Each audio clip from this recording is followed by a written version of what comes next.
Governor Arif Muhammad ഖാനെതിരെ രാജ്ഭവന് മുന്നിൽ banner കെട്ടി DYFI പ്രതിഷേധം. പ്രവർത്തകരെ പോലീസ് ബാരിക്കേഡ് വെച്ച് തടഞ്ഞു. പ്രവർത്തകർ ഗവർണറുടെ കോലം കത്തിച്ചു. സ്വാന്തന സാജു തിരുവനന്തപുരത്ത് നിന്ന് വിവരങ്ങൾ നൽകാനായി ചേരുന്നുണ്ട്. സ്വാന്തന, കോഴിക്കോട് നിന്ന് പുറപ്പെട്ട ഗവർണർ രാജ്ഭവനിൽ എത്തിയിട്ടുണ്ടോ? ഏത് രീതിയിലാണ് ഡിവൈഎഫ്ഐയുടെ പ്രതിഷേധം അവിടെ നടക്കുന്നത്?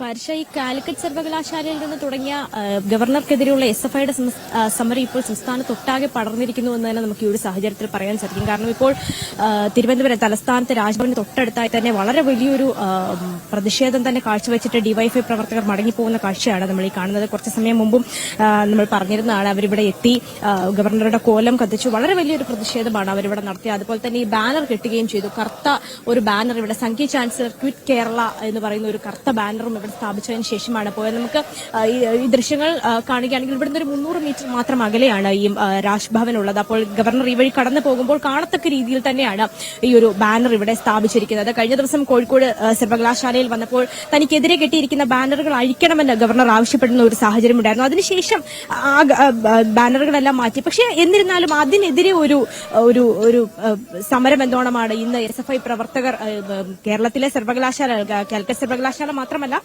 കേരളത്തിലെ എല്ലാ സർവകലാശാലകളിലും അതുപോലെ തന്നെ പ്രധാനപ്പെട്ട കോളേജുകളിലൊക്കെ തന്നെയും ഇത്തരത്തിൽ ബാനറുകൾ ഉയർത്തിക്കൊണ്ട്, അതും ഗവർണർക്കെതിരെ വളരെ രൂക്ഷമായ പ്രതികരണം നടത്തുന്ന ബാനറുകൾ ഉയർത്തിക്കൊണ്ട് ഇത്തരത്തിലൊരു സമരമുറ മുൻപോട്ടേക്ക് വെക്കുന്ന കാഴ്ച നമ്മൾ കണ്ടത്. അതുതന്നെയാണ് ഇപ്പോൾ SFI ആണ് ഇത്രയും സമയം യൂണിവേഴ്സിറ്റികളിൽ നടത്തിയിരുന്നതെങ്കിൽ ഇപ്പോൾ DYFI കൂടെ അതുമായി മുന്നോട്ടേക്ക് വരുന്ന ഒരു കാഴ്ചയാണ് നമ്മൾ കാണുന്നത്. ഇപ്പോൾ തിരുവനന്തപുരത്തെ ഒരു സ്ഥിതി നോക്കുകയാണെങ്കിൽ പ്രത്യേകിച്ച് 10 മണിയോടുകൂടി തന്നെ ഗവർണർ തിരുവനന്തപുരത്തേക്ക് എത്തും, രാജ്ഭവനിലേക്ക് എത്തും. കുറച്ച് ദിവസമായി അദ്ദേഹം ഇവിടെ ഉണ്ടായിരുന്നില്ല.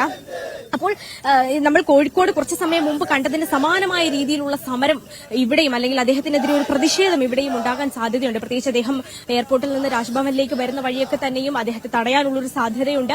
പ്രവർത്തകർ വളരെ പ്രകോപനപരമായി തന്നെ പ്രതിഷേധിക്കാനുള്ളൊരു സാധ്യത ഗവർണർക്കെതിരായ ബാനർ പ്രതിഷേധം തുടരുകയാണ്. ഇപ്പോൾ ഡിവൈഎഫ്ഐയുടെ പ്രതിഷേധമാണ് നമ്മൾ കണ്ടത്. അല്പസമയം മുമ്പ് രാജ്ഭവന് മുന്നിലായിരുന്നു പ്രതിഷേധം.